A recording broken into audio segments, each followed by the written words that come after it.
This is the 8th video in the video podcast series Iron Could Kill You. This video is slightly different in that whereas the others have been basically about people who already know they suffer from iron overload, this one is for all people who have the genetic fault but don't know they have it, so it could be anybody. Let's look at the numbers. You'll be amazed how many people this really is. The most common genetic mutation for people of northern European heritage is a mutation of the HFE gene. The condition it causes is called hereditary hemochromatosis.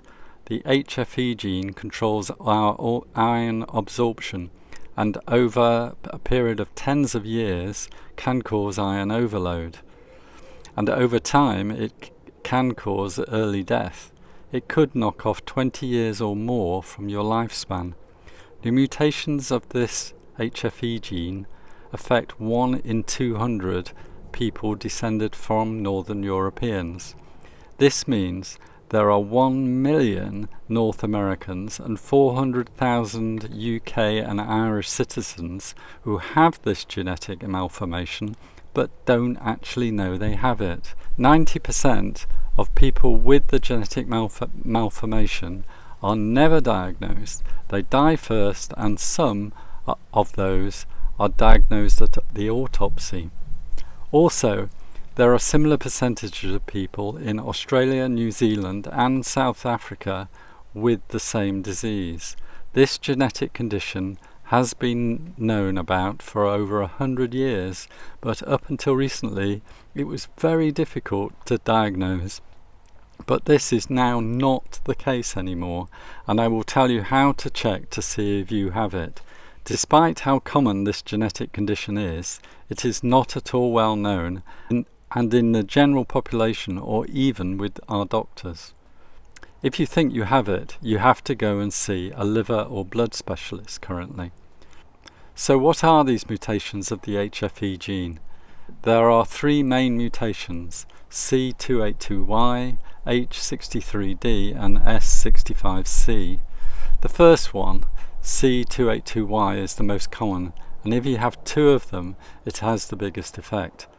This is called homozygous C282Y, and it's what I have, and it's the main reason for the majority of the 1 in 200. Incidentally, in Ireland it's 1 in 83 who are homozygous 282Y, and additionally 1 in 20 everywhere in Northern Europe will have a single C282Y mutation. Having a single mutation will make you a carrier of the condition, and if you marry someone who is also a carrier and have children, then those children have a chance of 1 in 4 of having the 2 C282Y genes, which I have. And then later in life, they will, if not treated, suffer from iron overload. Now, as with all things to do with the human body, it's not quite as simple as I've just made out. If you have these mutations, it's not definite you will die from iron overload later in life, but because of that, there are some myths, or at worst misunderstandings about this point. You see, every genetic condition has something called clinical penetrance. This is the percentage which represent the number of people with the mutations who actually end up suffering the consequences of the condition. The clinical penetrance for homozygous C282Y is 20% for men and 10% for women. But these numbers were measured at an average age of 40 when most people are diagnosed with hereditary hemochromatosis at the age of 60. So this clinical penetrance is not particularly meaningful measurement. But because these numbers are low, you'll hear people incorrectly say DNA analysis is not useful in its diagnosis. This interpretation is totally wrong, and I'll explain why. Hemochromatosis is an unusual condition in that it causes an accumulation of iron over tens of years. No one sees the effect the day they are born, but they have a problem the day they are born. The problem is called hepcidin deficiency. Hepcidin is a protein which controls the absorption of iron. When a normal person gets too much iron, they generate hepcidin, and this stops or at least slows the further absorption of iron. So long as they don't eat too much iron, they won't get iron overload. Now, everyone who has these mutations will have hepcidin deficiency. Yes, that's 100% of homozygous C282Y people will suffer hepcidin deficiency.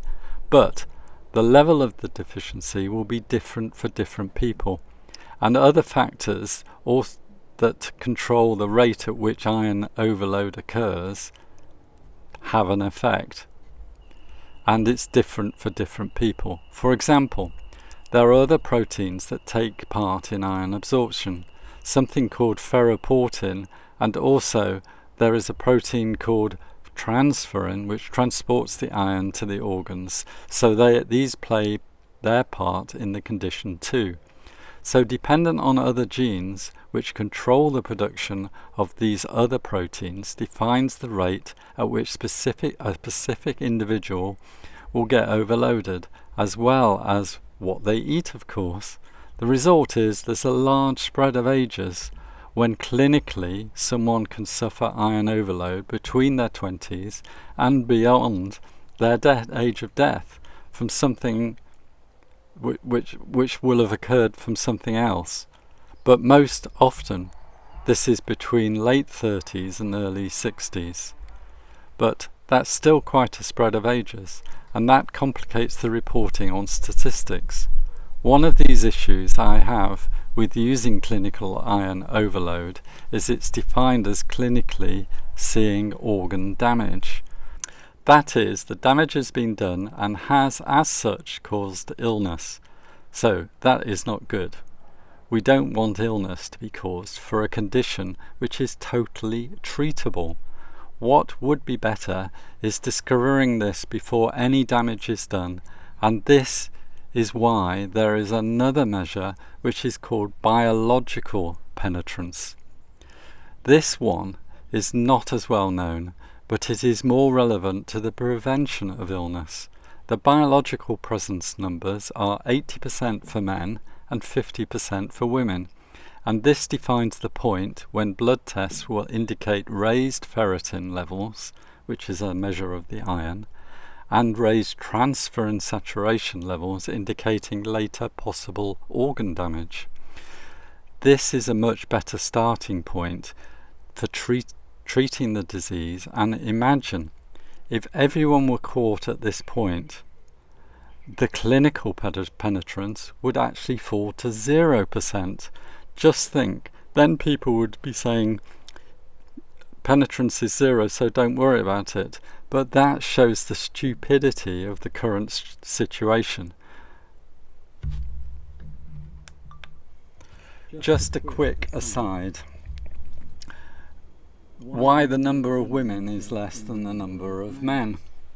It's simply because women lose blood through menstruation, and this act of losing blood lessens the effect of iron accumulation.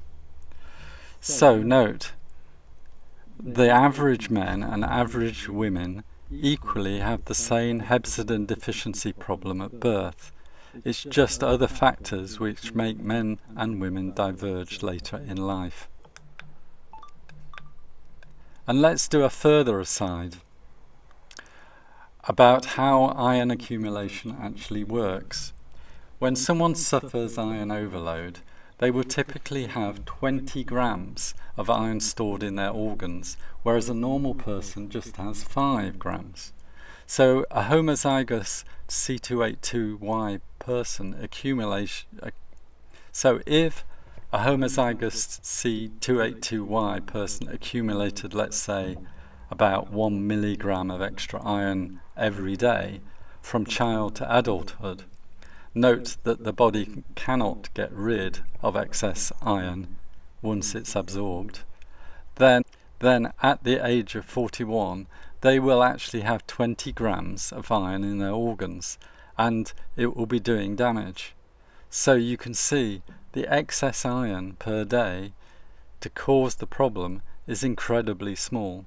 So if people at risk change what they eat, it would actually make a difference. The most obvious culprit is breakfast cereals. A bowl of famous name cornflakes has just 2.4 milligrams of iron added to it. This is well below the minimum daily allowance and therefore is thought to be safe. But on its own, it could be the cause of death of someone that ate it every single day of their life. Shocking, isn't it? It's for this reason that I started a campaign to ban the addition of iron to food. Denmark banned the addition of iron to flour in 1987 and to breakfast cereals in 2004. Sign my petition if you agree with me. The URL is on the screen at the moment and below in the comments section. So, if everyone had a DNA test when young and all homozygous 282Y people were told the risks and they did not eat breakfast cereals, they were careful about eating red meat, did not eat liver and sausages, and then their likelihood of suffering iron overload would be significantly reduced.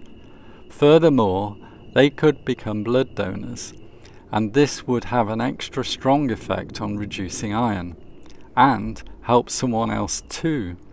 So, for me, this prevention strategy is no-brainer. The argument that clinical penetrance is so low that DNA tests are not relevant does not hold water for me. It really should be done.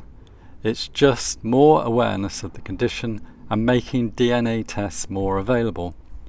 Now, the reality is DNA tests are really already available to anyone commercially. All the people that do family tree hereditary analysis can upload their raw DNA data to sites that do medical analysis. The problem with those sites, such as PromiseThese.com and CodeGen.eu, is that they gave too much information, although they do try to give ratings for the risks. But you find that the cancer risks always come out on top. Even for my DNA, PromiseThese put hemochromatosis second and the risk of colon cancer first. For me, the hemochromatosis risk was many times more important because once I knew about it, I could get it fixed before the organ damage occurred, whereas my cancer risks were less controllable and therefore less significant to me. Having experienced these issues, I decided to create a free website by myself and at my own costs called checkiron.com, which just checks for hemochromatosis type 1 genes and genes associated with the iron metabolism, and does not present any other information. In that way, I would concentrate on a single problem and not the multitude of issues that these other sites face. The site works well, and almost immediately after allowing a few people to test it, I found a very shocking issue. One of my brothers uploaded his raw DNA, which had been analysed about 2 years ago by Family Tree DNA.